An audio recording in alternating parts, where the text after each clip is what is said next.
ગોપાલભાઈ, પહેલા કયા 5 મુદ્દાઓને લઈને તમે જનતા વચ્ચે ઉતરવા માંગો છો અને કયા 5 મુદ્દાઓને તમે ધ્યાને રાખીને ચૂંટણી લડવાનું નક્કી કર્યું? 5 નહીં, આ પંથકમાં 500 મુદ્દાઓ છે. ગુજરાતનું રાજકારણ ફક્ત એક વાક્યથી ગરમાવું છે અને વાક્ય છે વિસાવદરવાળી કરવી પડશે. ગુજરાતમાં હવે કોઈ પણ જિલ્લામાં કંઈ પણ સમસ્યા આવે એટલે સોસાયટીના લોકો હોય કે જાહેર જનતા હોય એ ફક્ત એક જ સવાલ કરે છે કે હવે તો અહીંયા વિસાવદરવાળી કરવી પડશે ને એ શબ્દથી લઈને જે રાજકારણ ગરમાવું છે ન પૂછો વાત. ભારતીય જનતા પાર્ટીના જે નેતાઓ છે ચેલેન્જ ઉપર ચેલેન્જ આપી રહ્યા છે. આમ આદમી પાર્ટીના જે નેતાઓ છે એ પણ CR પાટીલને ચેલેન્જ ઉપર ચેલેન્જ આપી રહ્યા છે. પરંતુ રાજકારણમાં સૌપ્રથમવાર એવું બન્યું છે કે ભારતીય જનતા પાર્ટીના ધારાસભ્ય કાંતિ અમૃતે ગોપાલ ઇટાલિયાને ટકોર કરીને એમ કહ્યું છે કે અહીંયા આવીને ચૂંટણી લડો, 2 કરોડ રૂપિયાનું ઇનામ લઈ જાઓ, હું રાજીનામું આપી દઈશ. રાજીનામાની આ રોહોળમાં હવે આ બધા રાજીનામું કર્યા છે અને ગોપાલ ઇટાલિયા એ જનતાના કામ કરવામાં વ્યસ્ત છે. ગોપાલ ઇટાલિયા પાછળના ઘણા સમયથી ચેલેન્જ સ્વીકારી એના પછી ગોપાલ ઇટાલિયાએ ભૂલી જ ગયા છે કે ભાઈ અમે ચેલેન્જ સ્વીકારી છે. એ તો ઘરે ઘરે જઈને લોકોની મુલાકાત કરી રહ્યા છે, ત્યાં તાજું ભેંસનું દોહેલું દૂધ પી રહ્યા છે, કોઈક ગલીમાંથી જઈ રહ્યા છે ને કોઈક ભેંસો દોહે છે તો એમના ઘરે જઈને દૂધ પી રહ્યા છે, બેસી રહ્યા છે, વાતચીતો કરી રહ્યા છે. વિકાસના કાર્યો હવે શું કરવા જોઈએ વિસાવદરમાં એની વાતો થઈ રહી છે ને આ બાજુ સોમવારે આવી જાઓ, લડી લઈએ, રાજીનામું આપી દઈએ ને એવી બધી વાતો થઈ રહી છે. એટલે હવે ગુજરાતમાં આમ આદમી party versus Bharatiya Janata party સ્પષ્ટપણે હોય તેવું લાગી રહ્યું છે. આ બધાની વચ્ચે જ્યારે ચૂંટણી હતી 19 જૂનના રોજ મતદાન હતું અને 23 જૂનના રોજ મતગણતરી હતી. મતગણતરીના દિવસે દરેકનો જીવ તાળવે ચોંટી ગયો હતો કે કિરીટ પટેલ આવશે વિસાવદરમાં, ગોપાલ ઇટાલિયા આમ આદમી પાર્ટીના ઉમેદવાર આવશે કે પછી કોંગ્રેસના નીતિન રાનપરિયા આવશે. બધાનો જીવ તાળવે ચોંટી ગયો હતો અને લોકોને એવું હતું કે જનસંપર્ક અને કદાવર નેતા એવા ત્યાંના સ્થાનિક એવા કિરીટભાઈ છે તો કદાચ કિરીટભાઈ આવશે. પરંતુ પલડું પલટાયું અને બાજી પલટાઈ અને કિરીટ પટેલ ન જીત્યા અને વિસાવદરના ધારાસભ્ય બન્યા ગોપાલ ઇટાલિયા. ગોપાલ ઇટાલિયાએ એ દિવસથી શરૂ કર્યું છે કે વિકાસના કાર્યો અને જનતાના પડતર પ્રશ્નોનું હું નિરાકરણ કેવી રીતે લાવી શકું એમાં હું મારો 110% આપવાની કોશિશ કરીશ.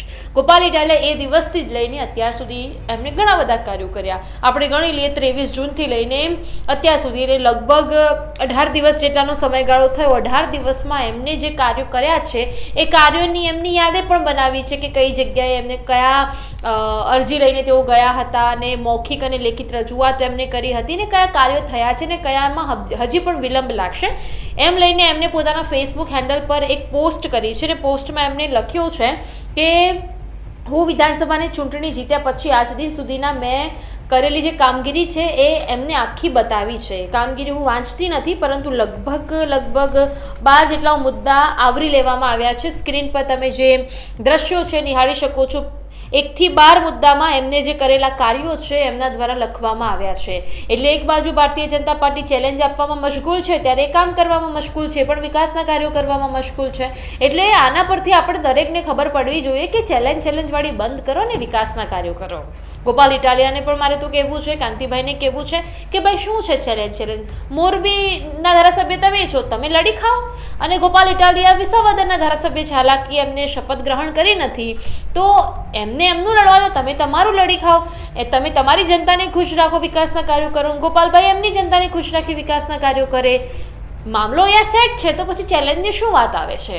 ખાલી ચિત્રકૂટ સોસાયટીના રહીશોએ અહીંયા ઉઠાવ્યું કે ભાઈ વિસાવદર કરવી પડશે ને એ પાછું હરોળ ચાલુ થઈ ગઈ કે વિસાવદરવાળી કરવી પડશે. એટલે હવે વિકાસના કાર્યો પર ધ્યાન આપવાની જરૂર છે કારણ કે 2027ની વિધાનસભાની ચૂંટણી હવે નજીક આવી રહી છે. જનતાને ભરોસો અપાવવાની હવે જરૂર છે કે અમે વિકાસના કાર્યો કરવા માટે ધારાસભ્ય બન્યા છે. ગોપાલ ઇટાલિયાએ 1 થી 12 મુદ્દાઓ આવરીને એમને જે વિકાસના કાર્યો કર્યા છે એમને લખ્યા છે. જે તે દિવસે મારા દ્વારા એમની સાથે વાતચીત કરવામાં આવી હતી જે દિવસે તેઓ ધારાસભ્ય નહોતા, ફક્ત ઉમેદવાર હતા આમ આદમી પાર્ટીના વિસાવદરની વિધાનસભાની પેટા ચૂંટણી તે લડતા હતા. એ સામે વાતો કરવામાં આવી હતી ત્યારે મારા દ્વારા 5 પ્રશ્નો એમને પૂછવામાં આવ્યા હતા. એમાં પહેલો પ્રશ્ન મેં એમને એ જ કર્યો હતો કે જો અને તો તમે ધારાસભ્ય બનો છો તો તમે કયા 5 વિકાસના કાર્યો કરશો. એ વિકાસના કાર્યોની વાત એમને કરી હતી. આપણે પણ સાંભળી લઈએ કે એમને જે વિકાસની વાતો કરી છે, વિકાસના કાર્યોની વાતો કરી છે, શું એ 12 કામોમાં એક ગણાય છે કે નહીં.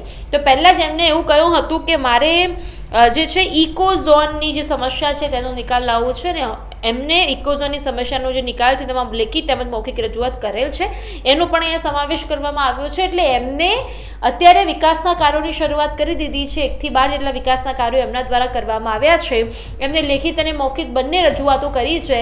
હવે વિકાસના કાર્યોના પંથે વિસાવદરના ધારાસભ્ય ચાલી રહ્યા છે. ગોપાલ ઇટાલિયા, સ્ક્રીન પર તમે જોઈ શકો છો કે કેવા પ્રકારના જે કામો છે એમને કર્યા છે. અને હવે એમને મારા દ્વારા જ્યારે પ્રશ્ન પૂછવામાં આવ્યો કે ભાઈ તમે કયા વિકાસના કાર્યો કરશો, આમ કે એમને એમ કીધું કે 500 વિકાસના કાર્યો કરવાના છે, 500 મુદ્દાઓને લઈને કાર્યો કરવાના છે, પરંતુ 5 એમને કયા છે, એ 5 કયા એમને કયા હતા એ તે સમયે આપણે એક વખત સાંભળી લઈએ એટલે આપણને ખબર પડી જશે કે ગોપાલભાઈ જે કહે છે એના પર ટકે છે ખરા.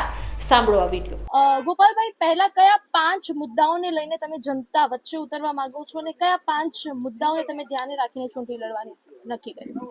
5 નહીં, આ પંથકમાં 500 મુદ્દાઓ છે. બિલકુલ. હું છેલ્લા 2 મહિનાથી ગામડે ગામડે ફરી રહ્યો છું. જી. તમામ ગામમાં મારી મીટિંગ થઈ ચૂકી છે. એક વખત ગામ લોકોને મેં પોતે પૂછ્યું છે કે મુદ્દો શું છે. જી. તો 500 મુદ્દાઓ છે, પણ છતાંય એ 500 માંથી પહેલા 5 મુદ્દા જો આપણે જાણવા હોય તો સૌથી મહત્વનો મુદ્દો છે ઇકોઝોનની સમસ્યા. ઇકોઝોન બાબતે ખેડૂતો ખૂબ અત્યારે દુખી છે, ખેડૂતો અત્યારે ખૂબ તકલીફમાં છે. બીજો મુદ્દો સૌથી મહત્વનો છે કે આ વિસ્તારમાં ભેસાણ, વિસાવદર, જુનાગઢ ગ્રામ્યના અનેક ગામડામાં ખેતરે પાણી નથી પહોંચ્યું. બિલકુલ. સૌની યોજના હોય ને સુજલામ સુફલામ યોજના, કલ્પસર યોજના 500 બની, પણ ટીપું પાણી ખેડૂતના ખેતરે પહોંચ્યું નથી. આ બીજો સૌથી ગંભીર મહત્વનો મુદ્દો છે. ત્રીજો સૌથી ગંભીર મહત્વનો મુદ્દો છે આ વિસ્તારની અંદર તમામ આખા ગામડાઓમાં રોડ રસ્તાઓ ભયંકર ખરાબ હાલતમાં છે. કોઈ એવું ગામ બાકી નથી કે જ્યાં રોડ સારો હોય. લોકો રોડની પોઝિશનથી ત્રાહિમામ છે. આ પણ મહત્વનો મુદ્દો છે. ત્યાર પછીનો ચોથો સૌથી મહત્વનો મુદ્દો, ખેડૂતોને પોતાની જણસ એટલે કે ખેત પેદાશના પૂરા ભાવ નથી મળતા. ખેડૂત ચણા પકવે કે તલ પકવે, મગફળી પકવે કે ખેડૂતના ખેતરે જે માલ પાકે એનો પૂરો ભાવ આવતો નથી. આ સૌથી મહત્વનો ગંભીર મુદ્દો છે. અને ત્યાર પછી આ પંથકમાં મજૂરી કરવા વાળો વર્ગ અને રત્ન કલાકારો ખૂબ મોટી સંખ્યામાં રહે છે કે જેઓ પોતે ખેતીના માલિક નથી પણ ખેતી મજૂરી કરે છે અથવા હીરા ઘસવાનું કામ કરે છે. આ ગરીબ વર્ગને નાની મોટી અનેક સમસ્યાઓ, જેમાં 100 વારિયા પ્લોટનો પ્રશ્ન હોય, BPL કાર્ડનો પ્રશ્ન હોય, નાની મોટી સરકારી યોજનાનો ગરીબ માણસોને લાભ મળવાનો પ્રશ્ન હોય. તો આ મહત્વના 5 પ્રશ્નો છે. એ આ વિસ્તાર, આમ તો 500 પ્રશ્નો છે, પણ મહત્વની બાબતો આ છે.